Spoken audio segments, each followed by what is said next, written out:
Assalamualaikum warahmatullahi wabarakatuh.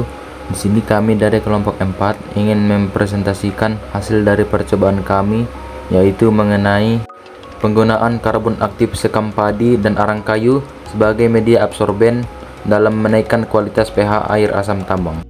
Berikut nama anggota kelompok kami, yaitu Mikael Purba, Muhammad Abin, Albert Mekanikal, Dorif An-Noval, Alvin Taufik Rokman, dan Jakwan Naban. Pada preparasi sampel ini, sekam padi yang sudah dicuci dan dibersihkan kemudian dibakar dalam tungku.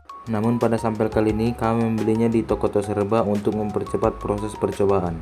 Kemudian dihancurkan dalam bentuk yang lebih kecil, seperti pada gambar di atas. Kemudian siapkan sebuah wadah yang diisi dengan air asam tambang yang pH-nya telah diperiksa dan masanya disesuaikan dengan kebutuhan. Dapat kita lihat masanya seperti yang tertera pada gambar tersebut.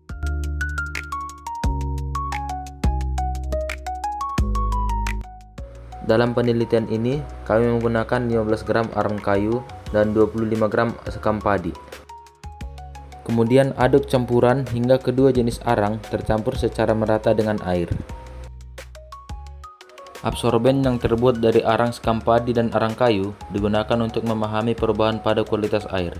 Setelah aktivasi, kedua jenis arang tersebut digunakan untuk mengukur nilai pH, dengan maksud untuk menilai kemampuannya dalam mempengaruhi dan menstabilkan pH larutan.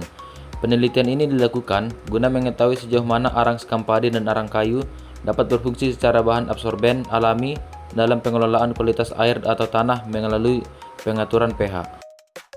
Dapat kita lihat pada video tersebut merupakan proses pengukuran pH dengan air asam tambang yang dicampur dengan arang kayu, dan pengukuran pH pada air asam tambang yang dicampur dengan arang sekam padi, dan kita lihat perbedaannya. Pengamatan ini dilakukan setiap 24 jam selama 3 hari berturut-turut untuk memantau perubahan nilai pH. Dan langkah awal dimulai dengan pengukuran pH setelah 24 jam kontak pertama antara air asam dan media absorben.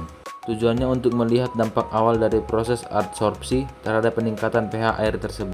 Dan proses ini dilakukan secara 3 hari berturut-turut untuk mendapatkan nilai pH air yang maksimal. Dan pada hari ketiga atau setelah 72 jam dilakukan pengukuran terakhir untuk menilai efektivitas media absorben dalam proses netralisasi air asam tersebut.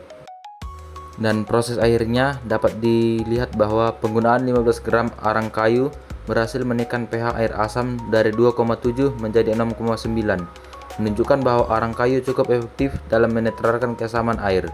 Sementara itu, penggunaan 25 gram karbon aktif dari sekam padi mampu meningkatkan pH dari 2,9 menjadi 7 atau mendekati kondisi netral. Ini menunjukkan bahwa karbon aktif dari sekam padi memiliki efektivitas yang sedikit lebih tinggi dibandingkan arang kayu dalam menaikkan pH air asam tambang. Dengan demikian, karbon aktif sekam padi menunjukkan performa terbaik, baik dari segi kenaikan pH maupun pencapaian kondisi air yang lebih netral. Meskipun membutuhkan massa yang lebih besar, kedua bahan terbukti potensial sebagai media adsorben dalam pengolahan air asam tambang. Mungkin sekian yang dapat kami sampaikan pada presentasi kali ini, kurang lebihnya kami minta maaf. Terima kasih.